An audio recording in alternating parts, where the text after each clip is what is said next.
You're listening to It's All About Food. I am here with, guess who? Gary D. Mattei! Woo! Caryn, you look fabulous. We're sitting here in the dark. We're sitting here in the dark to conserve energy. And reduce heat, since it's like 90 degrees. Yes, but there's a lot of energy coming off of you. Thank you. And there's a lot of energy coming off of me. Yes. We're energizing this program with power. Vegan power. Vegan power. We're both flexing our muscles now. Yes. We're very proud of our baby muscles. Yes, our baby muscles are being nurtured and really looking great since we decided to shelter in place and improve the art in ourselves. That's that old cliche, you know? It is? Yeah. You've heard it, I'm sure, millions of times. Do you like the art in yourself or yourself in the art? And I can honestly say, after these almost 6 months, we really do like the art in ourselves.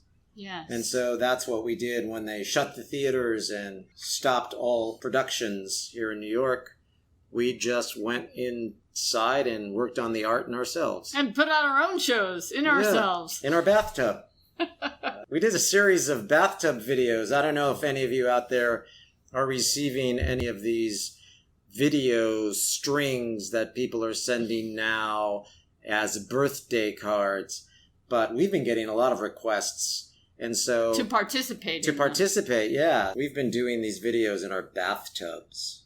Yeah, the bathtub is a great place to make little videos because it has nice acoustics. Acoustics are great, and if you have a shower curtain, you have this natural, instant, tiny theater. Yeah, it's a little tiny proscenium theater. Of course, we are fully clothed. I don't want you to be alarmed. It's not like we are naked in the bathtub. No. For heaven's sakes. It's just a fun place to film. It's a fun place to film. So if you're creating a string video for someone you care about for their birthday or some other event and you want us to participate, let us know and we'll give you one of our bathtub greetings. Yes. We should actually do a generic bathtub video birthday for our social media sites. I think that's a great idea. Hi, if it's your birthday. And then, break out into song or something. Something like that. We get a lot of our creative ideas right here during this program. Have you realized that, Gary? Yeah. Yeah. You often say, we should, and it happens right here. And we have witnesses. And we leave it up to the universe to guide us. Another thing I want to talk about today, before we get into the bulk of the show, is sending a shout out to everyone in my home state of California, especially Northern California where I'm from. They're going through some terrible wildfires there, and I just want to dedicate the show today to all of you folks, friends, family, those of you I know, those of you I don't know, those of you that Caryn knows, those of you that Caryn does not know, and just know that our hearts, our minds, our thoughts are with you all, and we send you nothing but love, and we hope that this nightmare ends soon and the rebuilding can start, because I know that Californians are strong people, entrepreneurial people. They are going to rebuild that state, and it's going to be better. And build back better. Build back better. And so just know that we're thinking about you, and my thoughts today are with you as I do this program with the great Caryn Hartglass, who I met in Northern California at Stanford University. That's true. We were doing a musical together. But I have a question for you as a native Californian. Now, I've lived in California off and on over the years, and we've certainly visited a lot in the last decade or more. You've seen fires in California. I have. What's different now? The entire state seems to be on fire. Not only the entire state, but it seems that the entire west coast might be catching on fire. And the lightning storms. Dry lightning storms. Lightning without water afterwards. That's very strange. And it's all about climate change. It is. Now, we learned a long time ago from Smokey the Bear and other fire experts and experts about forests that fires can be beneficial to forests. Sure. They can encourage new growth, and there are benefits to fire, but we're very out of balance at this point. Right.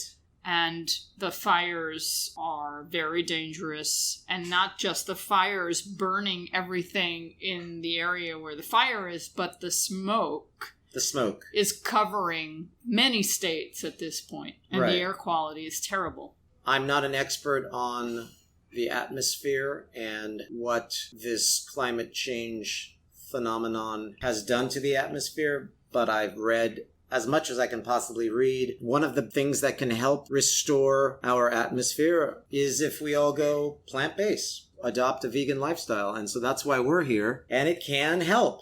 We know that. The science backs it up. So part of the problem, of course, is that we're putting a lot more greenhouse gases into the atmosphere, carbon dioxide, methane, nitric oxide, and they're raising the temperature of the atmosphere. And it's just 1 or 2 degrees, but it's just that little bit makes everything hotter, drier, and more susceptible in very dry areas to big fires. And we're seeing that now. We're seeing it, and it's getting more and more difficult to fight these fires, and those brave souls on the front lines doing that work are spread incredibly thin, and now they're having to make the tough decisions. Do we just let this burn and go focus on another fire that is going to wreak more damage if we don't? Or, and that's tough making those decisions. Doctors and medical professionals had to make those decisions early on this year with the coronavirus. Especially here in New York, which a lot of people are bailing on New York. And it's an interesting concept. A lot of people have really used New York, and New York has used New York over the decades. Right. Used New York and reaped many benefits from New York. And for its restaurants, its food, its entertainment, its museums, its theater. And now they're all getting out. Yeah, because the party is over right now, temporarily. Right. They're not making much money by staying in New York. They're going away. It's interesting. It's an interesting concept. I don't know what's going on in their personal lives, but I know it looks rather suspicious that they're not going to stick around for the subsequent rebuilding and renaissance. Now, I can't predict what's going to happen. No one can. But I believe New York City will come back. I believe in this Build Back Better concept. Progressive Radio Network is here and will be here. Yes. We'll be here. Hallelujah for that. Thank you, Progressive Radio Network, for being here. Let's move on to some other there's a lot of great things to talk about. Things. So let's talk about some of the controversial subjects before we get to the delicious, tasty subject. I always like to hit them with some news. Hit them with the news. And now the news with Caryn Hartglass. Okay, so there's this age-old, boring, tedious question or commentary, and it has to do with protein. The question always is, where do you get your protein? How do you get enough protein? Yada, yada, yada. Yeah, we've been recently blah. hit with those questions once again on social media. So those questions are there. Why do they keep asking the same question? That's a good question. Why do you keep asking? The information's out there. But it's not just protein anymore.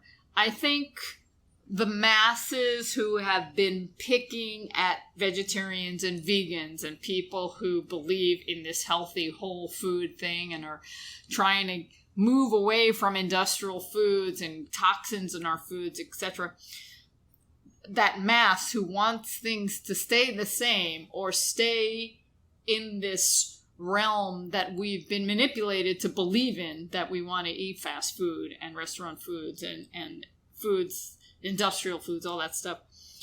They're coming up with other questions, not just protein, because the answer to protein is out there already. You can get protein in plants. Every plant has protein. All plants have all the essential amino acids, everybody. Every plant, you can get everything you need from plant foods. Okay, and now we've got all these sexy new plant-based burgers. I just realized that other nutrients are being picked on. Right. And are demonized. Right. In misleading ways that are wrong. Exactly. So let us know about a few of those. What are some of these other nutrients that are being demonized? Exactly. So are people asking you or saying, oh, I can't eat that because it has blah, blah, blah in it? Okay, so one of the popular ones the last few years is lectins, are lectins. Is lectins, are lectins.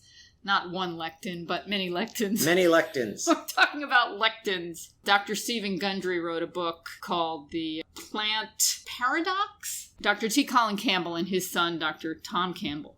Now, T. Colin Campbell is a nutrition expert, PhD. His son is a medical doctor. And they wrote an excellent commentary, which I share with everyone who asks. And they talked about the book, The Plant Paradox by Stephen Gundry, who is an MD, and he slams lectins.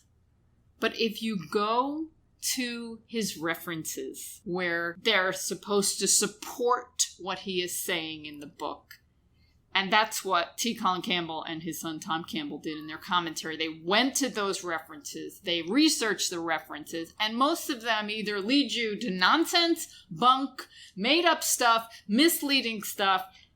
And so a lot of this book is based on misinformation. Well, hey, isn't that the way of the 2000s and especially 2020? It is. I mean, from about 2016 to about 2020, it's been all about misinformation, right? And part of the problem is nobody wants to dig deep. Nobody wants to really understand. I know a lot about nutrition.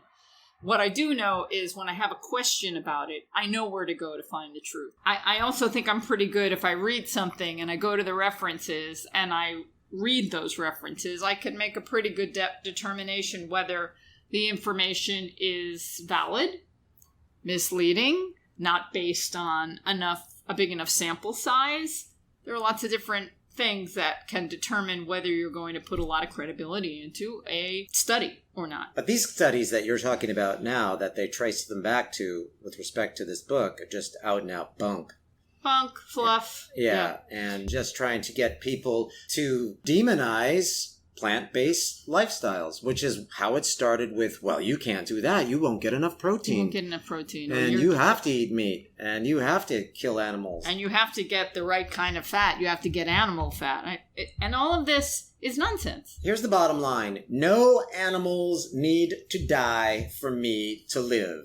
I stole that from RZA, who is a member of the Wu-Tang Clan. Who are they? They're an amazing group of artists who play music. The artist that went vegan, RZA, R-Z-A, is also influencing his fellow bandmates, and I think probably 8 of the 10 band members are now vegan. And they're incredible artists, and now they're spreading the word about, especially RZA is spreading the word about veganism. But anyway, what he said really hit home for me, and that is, no animal needs to die for me to live. That's kind of what we're saying here, folks. They're going to try to mislead you. They're going to try to tell you that lectins that are found in certain vegetables are bad for you, and it's all a bunch of bunk.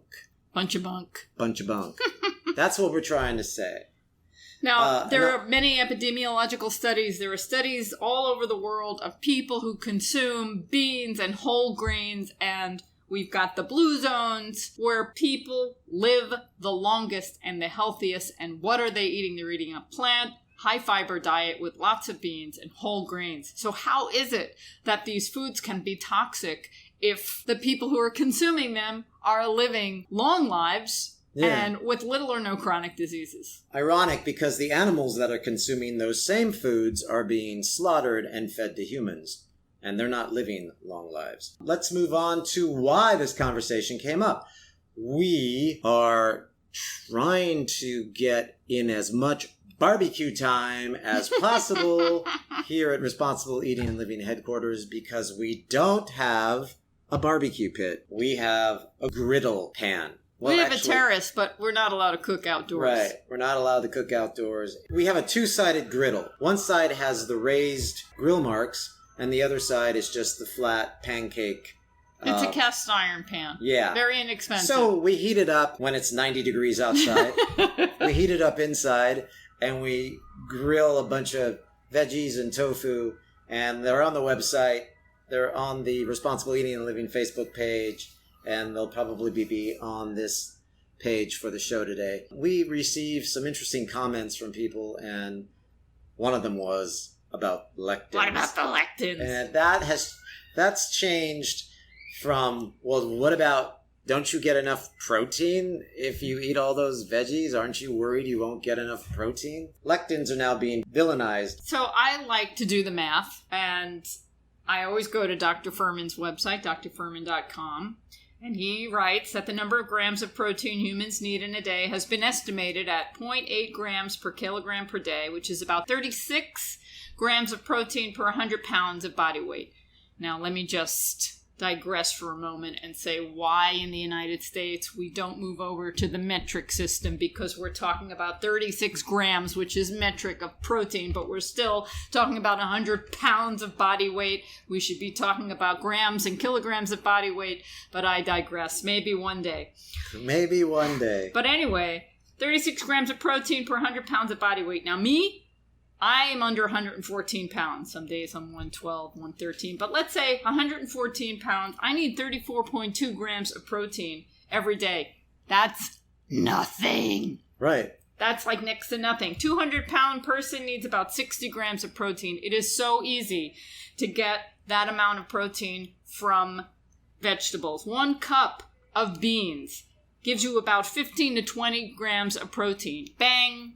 Right there. And now so many people make beans the villain and say, well, I can't eat beans because of the lectins. I can't, or maybe they have pain. Mm-hmm. And here's the thing about that. Here's the thing about pain from beans. Pain from beans, exactly. So here we are, it's 2020. When did the industrialization of food happen? Sometime early, 50, 60, 70 years ago, when our foods became more and more processed and less whole, and people started eating more things in boxes rather than getting the produce themselves and preparing simply cooked meals at home. And then in restaurants as well, restaurants cut corners and cut prices, and I'm not knocking them because I know it's really hard to run a restaurant. But as a result of eating restaurant food, people are compromising their digestive abilities. Well, that depends on where you eat your restaurant food. Sure. But yeah, there's a lot of restaurants that are cutting corners, and there's a lot of restaurants that aren't cutting corners, and they're really trying to make food the right way. But there are ingredients, industrial ingredients, that wreak havoc on our digestive system. Plus, the more conventionally grown foods that are grown with pesticides and herbicides, and I've been screaming lately about the grains and beans that use glyphosate, an ingredient in Roundup Ready herbicide, as a desiccant just before harvest, and this residue has been found in conventional beans and grains, and this wreaks havoc on your digestive system as well. There's all this stuff going on in our digestive system, which makes it more difficult to consume the healthy foods. And when you're not consuming the healthy foods, you don't have the bacteria. Right. You don't have this good stuff in your gut that goes to work on the beans. So you put a food that normally humans have been eating since the Paleolithic era. Yes, beans have been found to be consumed back then, folks. Sorry. And we've lost those bacteria that we need to consume them. So when we eat a food that we haven't been eating for a while because we've heard it's healthy, we might have gas, bloating, and pain and discomfort. Right. But it goes away. Trust me. It goes away. So keep eating those beans. Right. And so the idea is to eat a small amount of beans every day, like 1 chickpea. You start small. Or a tablespoon. Eat a tablespoon. So here's what I suggest. You get a can of beans. Because the cans are the least offensive because they've cooked the shit out of them. Excuse me. Hey, what?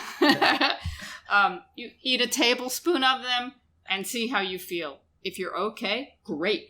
Have another tablespoon the next day and do that for a week.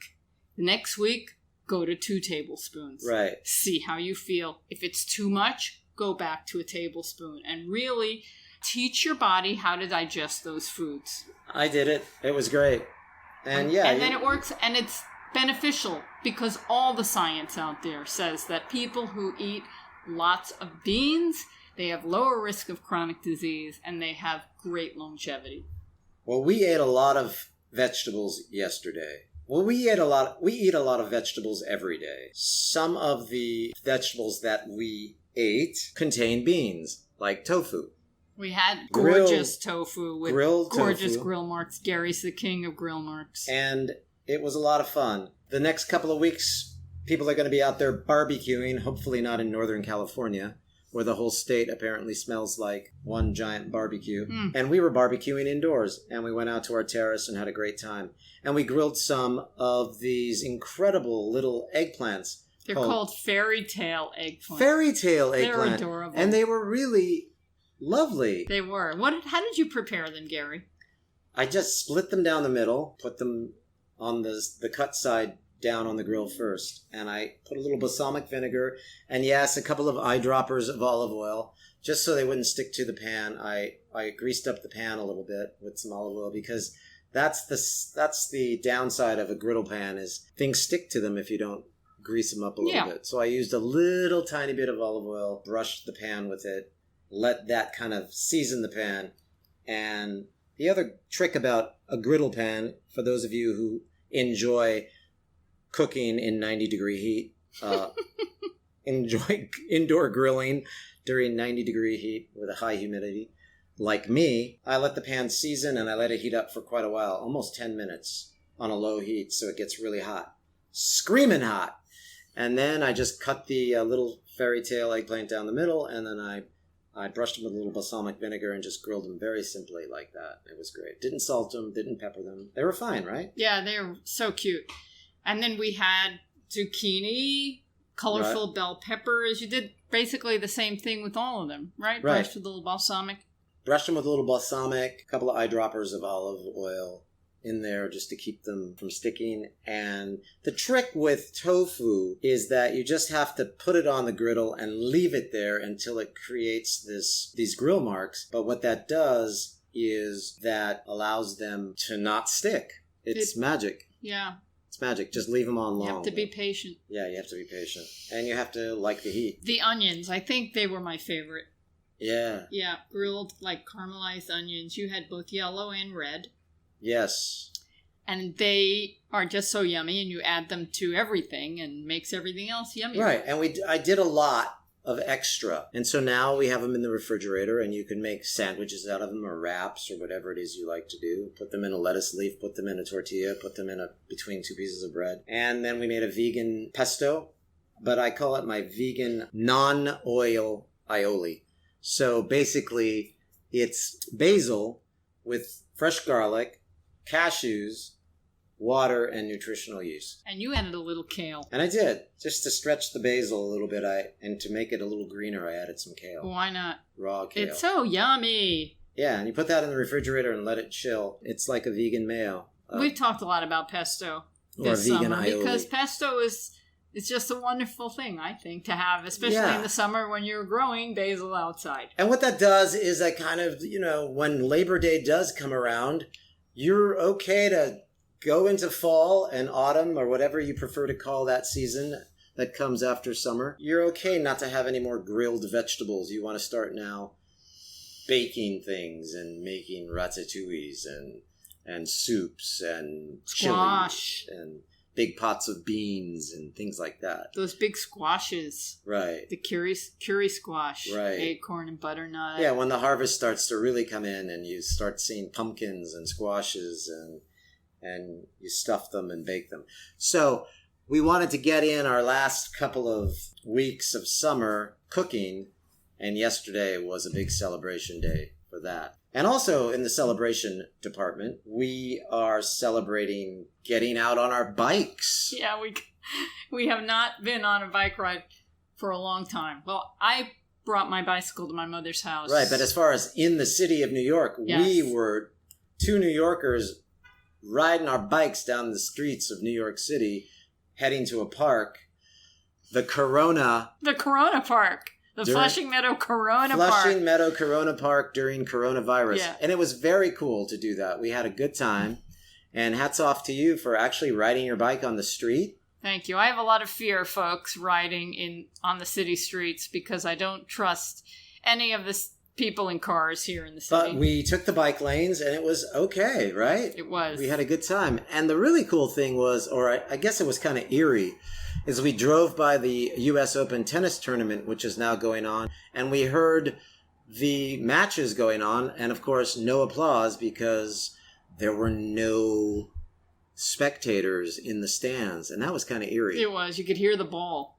Yeah, you could hear the ball, and you could see the camera people shooting the matches, and you could hear the umpire saying, "Love 30." Yeah. And you could see the scoreboard. They were playing for themselves. And that's kind of like what we've done as far as the art. We've gone in and we've discovered the art in ourselves again during this time. And it's almost 6 months now where we've been under this shelter-in-place order, and it's slowly lifting in phases. A lot of folks have left New York, as I mentioned earlier, and a lot of folks are staying. So to the folks that are staying, right on. So talking more about barbecuing, of course, people like burgers and stuff on the Barbie. Burgers seem to be the big food of barbecuing. Burgers and we dogs. have so many recipes at Responsible Eating and Living, and many of them we make over and over, and then some we forget about. Right. And then we find out from a listener or a follower of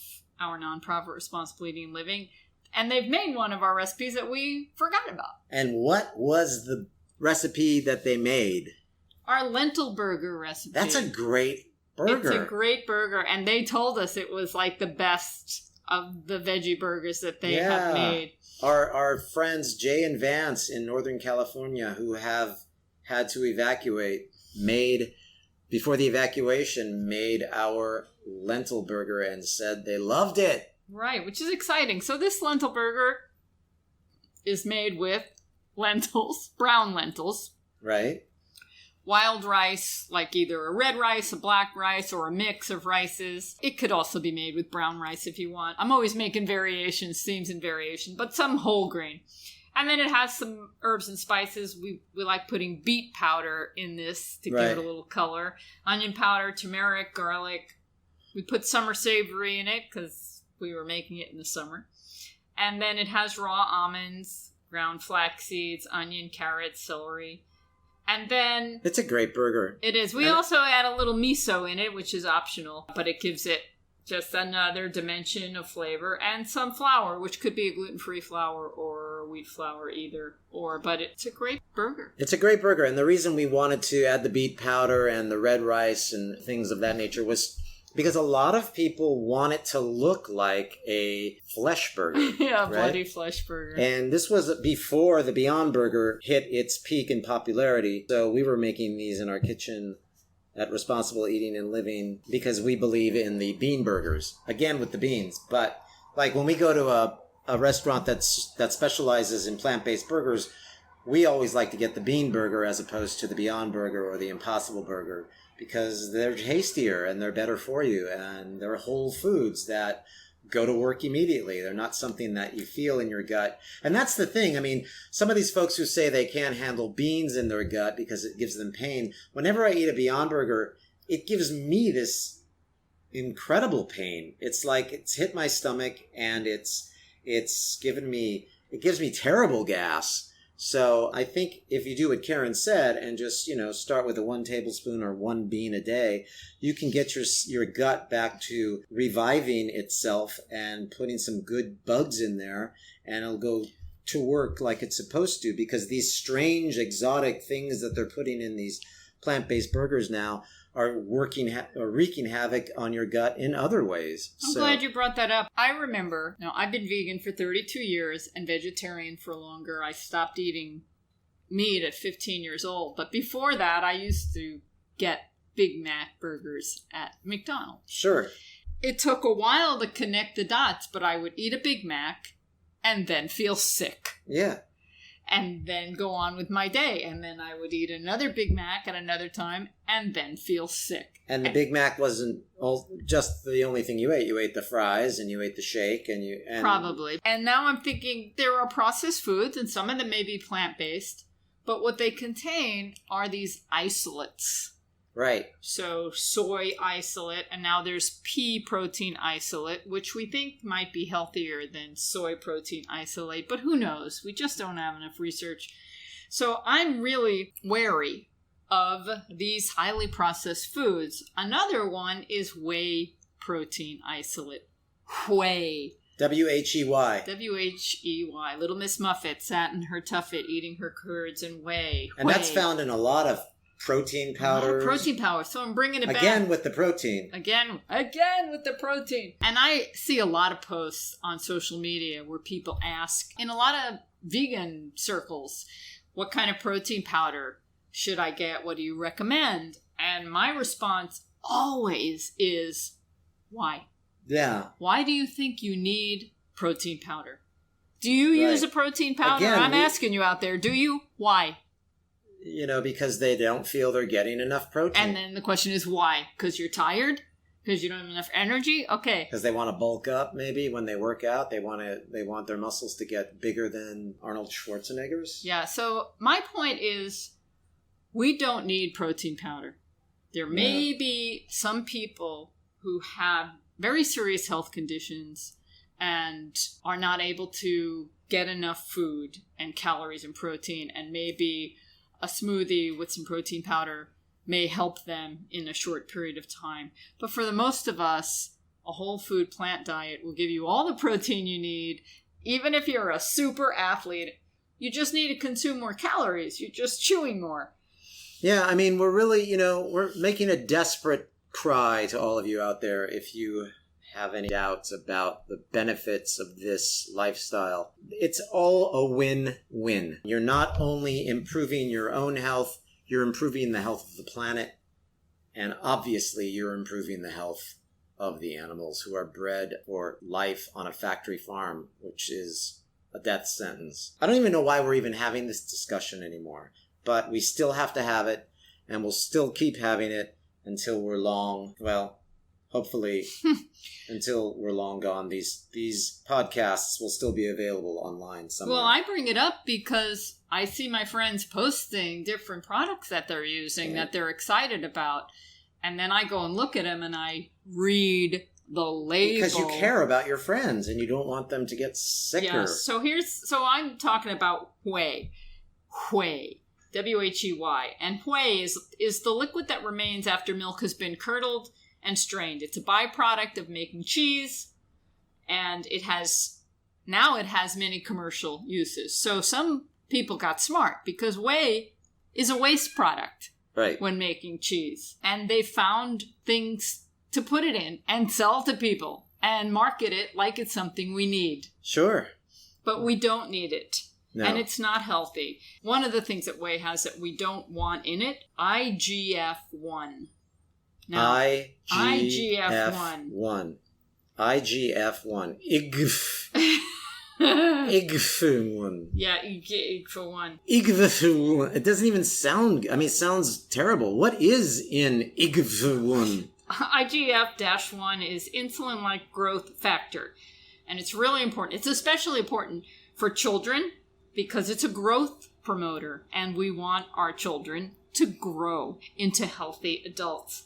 But later in life, it can promote the aging process. Not so good. Not so good. But it's important in muscle growth, for example. What happens is when we consume protein, especially animal protein, but it could also be these isolated soy proteins, for example, which are very similar to animal protein, the body will increase its production of IGF-1. Oh, that's not good. And IGF-1 has been found to be linked to cancer. It can affect calcium stores, kidney function, bone health, all kinds of things. So why would you want to have more of that if your body already Exactly. Why do you want to have protein powder that's going in to a shake? And I really am against whey protein because it's from dairy and there's all kinds of associated problems with growing cows to create milk and cheese and whey, which is dangerous for the environment. It's cruel to the animals, but it's not good for us. No. But also, I'm also concerned about soy isolated protein. Right. And that's what's in a lot of these in these protein powders. And these burgers that we're talking about. And, yeah, let's bring it back. Because so you know what's good in a shake? If you want to put protein powder in a shake, you know what you should put in a shake? Beans. Beans. Beans, right. Beans. Yep, right? That might be a great way to eat your beans. Yes. Put that tablespoon of beans inside your smoothie. Right. It'll thicken it a little bit. Thicken it a little bit. Gets you some natural goodness. Absolutely. Yeah. See how this show all ties together with what we talk about all the time? The thing about beans that we're discovering is you can put them in anything. Yeah. I've yet to make bean brownies, but but what is the greatest bean thing that you can think of right now? I'll answer my own question. Hummus. Yeah. What a great thing. Right? Yes. That's just kids love it. Adults love it.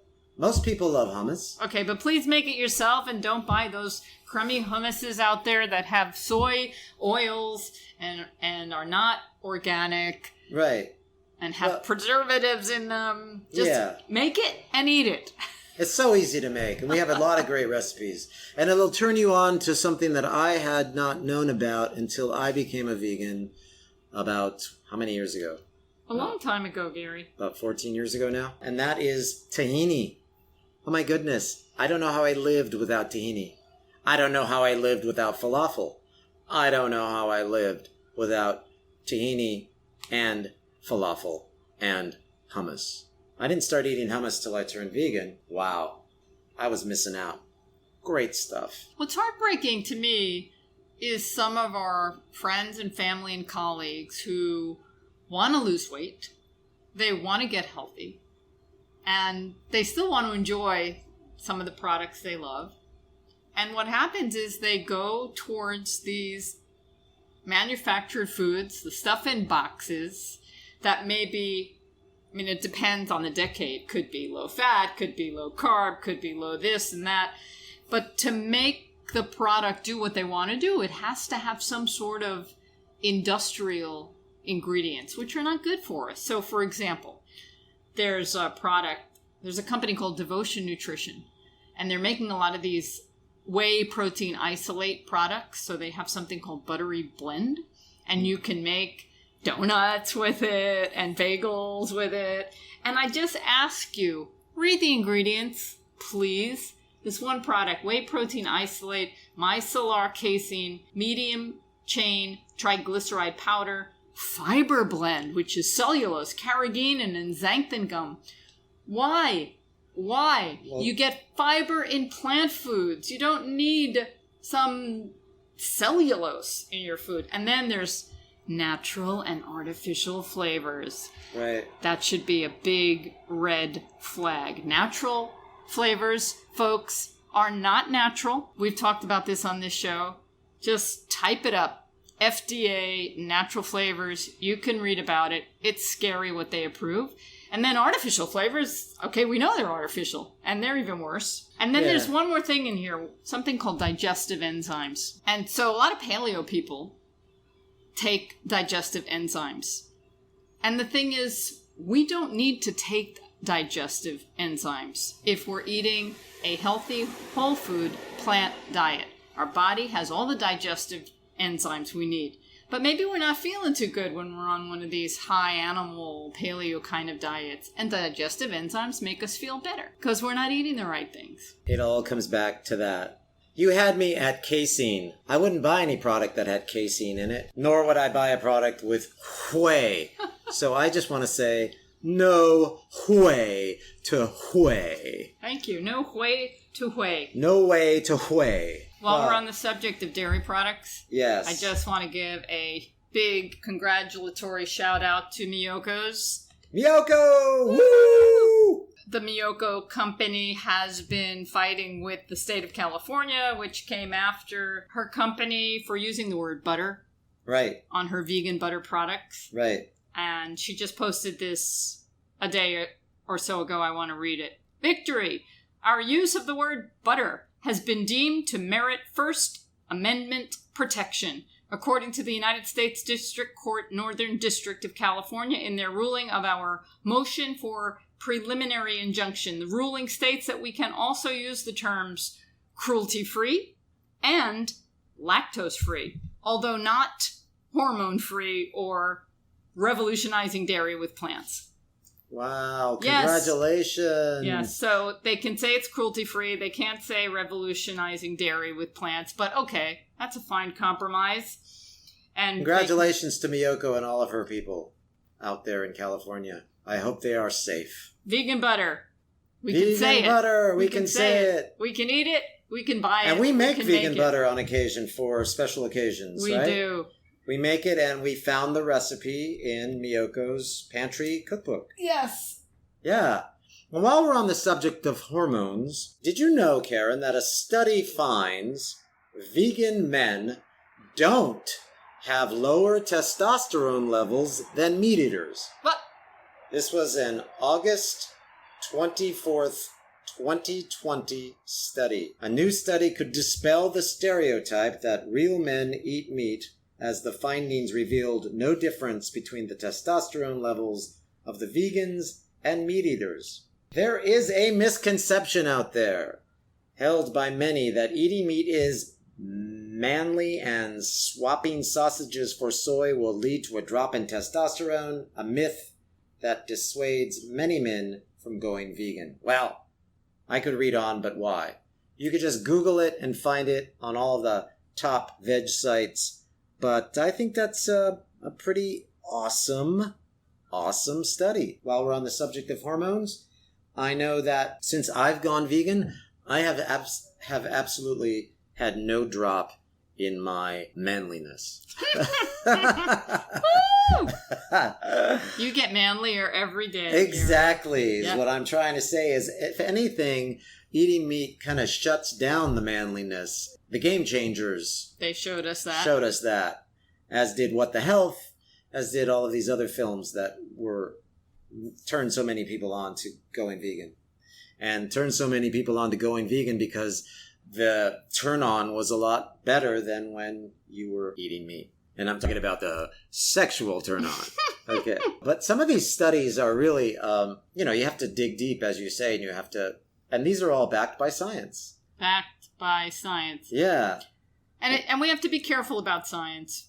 We always like to say that scientific studies should be peer-reviewed. But there's a weakening in the peer review system, unfortunately, because scientists and periodicals can be bought. Another thing about the testosterone level, before I leave it, is the bottom line is whilst the Miami University study found no difference in the hormone levels of meat eaters and vegans, an earlier study published in 2000 showed that men eating a whole food plant-based diet actually saw their testosterone levels enhanced. Ooh! And I want to say that I'm hopeful that it's good testosterone. I want to think that vegan testosterone is better than omnivore, carnivore testosterone. Absolutely. There's like a more peaceful element to it. Absolutely. It's not this violent it's true. bullying testosterone. It's true. All of that you just said is very true. Now, I don't know how that is. There's a whole wave of calm that comes over you. I mean, I'm not kidding. And you know me, I was almost 300 pounds. And, I've lost a lot of weight, 100 pounds. And you keep melting. And when you're that overweight, you're also just angry all the time. Or at least I was. Mm-hmm. This has nothing to do with fat shaming or anything, although I have been fat shamed in my life. Hold no malice to those who have fat shamed me. But what I can tell you is there's this whole feeling of calmness that comes over you as soon as you eat your first plant-based meal and never go back to eating a meat meal again or a flesh meal. And, there's some detoxing that goes on, but really, just give it a try. Do the 30-day. I mean, a lot of these people have these 30-day plant-based challenges and things. Take the challenge. Do them. If you want me to put you on a diet, I will. It's real easy. Just cut out all the dairy and all the animal products in your life and eat whatever you want from that point on. Now, a lot of people will say, that's wrong. There's a lot of junk food out there. I'm saying that's how you start. Then you keep listening to this show to find out about bean burgers and things like that as opposed to Beyond Burgers. But hey, if Beyond Burgers help you get off the animal, then I am all for that. Go ahead and eat the Beyond Burger. Watch what happens. It's better than eating meat. Trust me. Because again, it's a win-win. You're helping your health, you're helping the environment, and you're helping the animals. I trust you. Yeah. And I felt like peanut butter was bad, but I was okay eating chicken wings. It's absurd because it's all about these studies that Caryn is talking to you about right now on this program. They're just in defense of eating meat. So they're going to badmouth all of the things that are good for you if they have to do with reducing the meat in your life, because there's big money backing these industries. It's frustrating too because it takes so long to get good information out to a majority of people. It takes a long time. I've read like 17 years, but I think it's longer sometimes because there are some things that continue to be promoted that are just false. I see this all the time. So what do? We just keep doing what we're doing. Yeah. No animal needs to die for me to live. I wanted to put a question out to folks. If you've made any of our recipes and you like them, we would like to know. This would be a tremendous gift. We like to know that you like some of the work that we do. But flip side, if you've made a recipe of ours and it didn't work out, we also want to know. Right. And that helps us. And there may be something that you're doing that wasn't in the recipe that you may not realize you're doing. We could make the recipe more clear. There's just a great learning experience that could happen on both ends. You're helping us if you make the recipe and tell us it's not working. So don't think that it will offend us, because it won't. We'll just go back and spend time figuring out why it didn't work for you and put it back on the site. For example, we talk a lot about waffles and pancakes. Right. And we make a lot of waffles and we make a lot of pancakes. And I know that there are some people that are challenged making pancakes and waffles. Right. And maybe you're going from making a wheat egg-based pancake to something gluten-free or something vegan, and it doesn't respond the same way that you're used to. Right.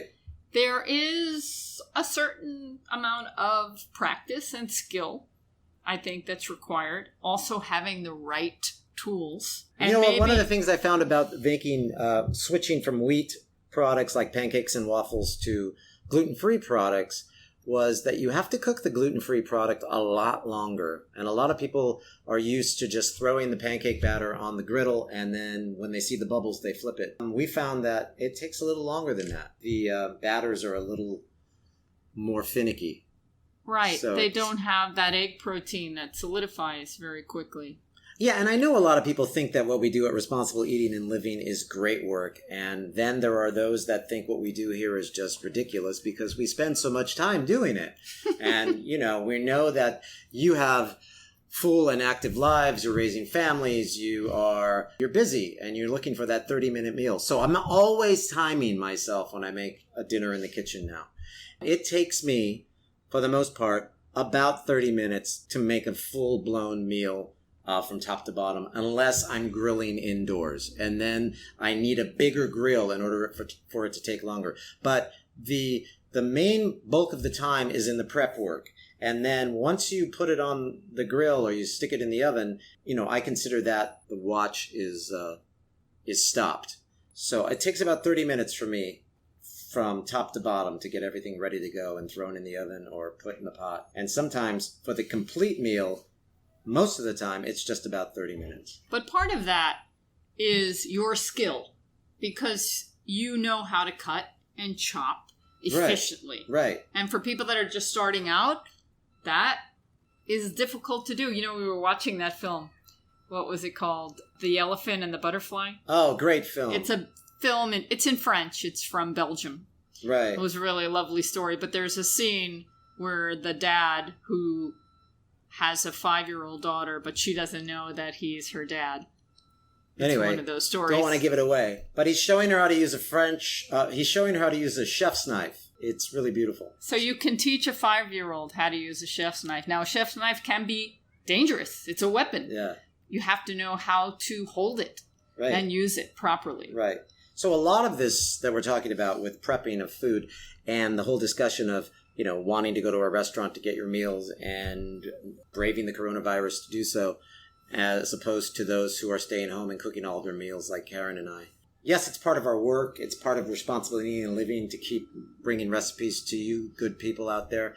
But it's also by choice that we're now saying we're not going to go to a restaurant for a while. Now, we have a lot of friends who are out there slugging it out, who own restaurants, and we love them and we wish them all the best. But they're in Manhattan and we're in Forest Hills. And so it's only a short train right away, but I haven't been to Manhattan in almost 6 months. And when I do go back to Manhattan, the first place I'll stop in at is the Organic Grill and Flying Marty's and the New Blossom, all of our favorite places. But until then, I'm going to stay home and cook my meals. It's a great time to learn how to cook. Yeah. If you don't know how. And it's a great time to learn that you don't need to open up a box in order to serve a meal for your family. Use all of those foods that have been, refined. But what do you call a food product that has been broken down into just like powder? Processed. Yeah. That has been processed to refined. Yeah. Yeah. I say, get back to getting rustic and eat some rustic food like beans. Put them in your smoothies. Okay, I got a tip that I want to share. Yeah. I don't know if I've shared this before. I think I have, but it's worth repeating. When you cook vegetables, potatoes, corn in water, like you're steaming them, you're boiling them, and then you get the corn, the vegetables, the potatoes, they're done. What do you do with the water that's left over? That's where a lot of the vitamins are. Right. So you can do a number of things. You can cool it down and just drink it. Right. I do that with steamed greens. Right. She does. Carrie doesn't drink the water. I do. I want it. I want those vitamins. She does. She drinks the water. She makes kale tea afterwards. But water that you've cooked potatoes in, sweet potatoes, corn, makes a wonderful vegetable broth for cooking grains. Right. So let's say you make sweet potatoes or potatoes one day, and the next day you make millet or rice or quinoa. Cook it in that water. Right. Oh my.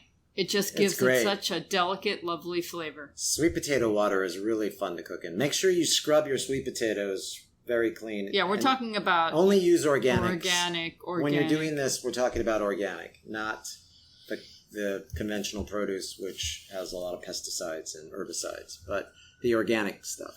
Yeah, we're using that a lot now to cook our rice, and sweet potato water for cooking rice. And it's lovely. I was talking to Chef Ramses Bravo about a month ago, and he always recommends cooking grains in vegetable broth because it adds so much more flavor, especially if you're not using salt, and we don't like salt. Well, we don't like cooking in salt. You like salt, but maybe... I do like salt, and it's a tough habit to break, and that's another thing I would say. If you are trying to think about transitioning to a plant-based diet, and don't try to give everything else up at the same time, so you're going to probably want a little salt in your life. At first, it's okay, but I've cut way back on the salt. Yes, you have. And every time we say we put a little miso in some of our sauces and some of our cooking, it's because I want that hit of salt again, and I'm doing it the best way I can, but it's still salt. I mean, salt is salt. Right. So Chef Bravo uses vegetable broth, and there are many salt-free vegetable broths you can use to cook your grains, but just use your sweet potato water, your potato water. Right. Yesterday's meal was made without salt, except for the thing that I left out as the sauce, and that had the little bit of miso in it, which was the basil aioli without oil. Beautiful. Yeah, it was great. Beautiful. Yeah, it was great. Okay. So it's like one of our last barbecue meals before we head into autumn, and we're very excited about that. Labor Day is coming up, the Labor Day weekend. You might want to watch our video on how to barbecue if you're going to a park, or if you're going to fire up the family barbecue and you're deciding that maybe you don't want to cook any meat. So that would be great. Look at how much fun you could have with lentil burgers and grilled vegetables. The key is you want a good burger, but you also want to have good fixings. The caramelized onions, Mushrooms, if you like them, I do. Right. And then a really gooey kind of sauce. We have like a chipotle mayonnaise. You can buy them or you can make them. Right. You can cut the salt or you can put it in. It's a lot of fun. It's a lot of fun to eat this way. And the shame and the guilt, maybe some of you don't even care, but some of you do, I know. In the back of your mind, you're saying to yourself as you bite into that thick, juicy cow flesh that, you might feel a little guilty. And that all goes away. Trust me, it's great. And I call it making peace with my food. And, I love that. Making peace with your food. Yeah, I finally made peace with my food. I think that's a great way to wrap up this program.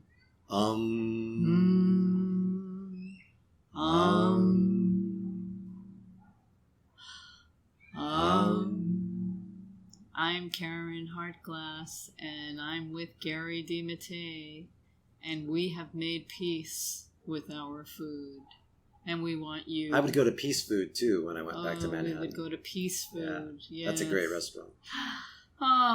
Someday. Yeah. We'll head back to Manhattan on our bikes. I want to do that. Yeah. Let's do that. Yeah, I want to ride our bikes to Manhattan. That's the next thing I want to do. Okay. All right, we'll report back with all of you. Have a great week. And have a delicious week.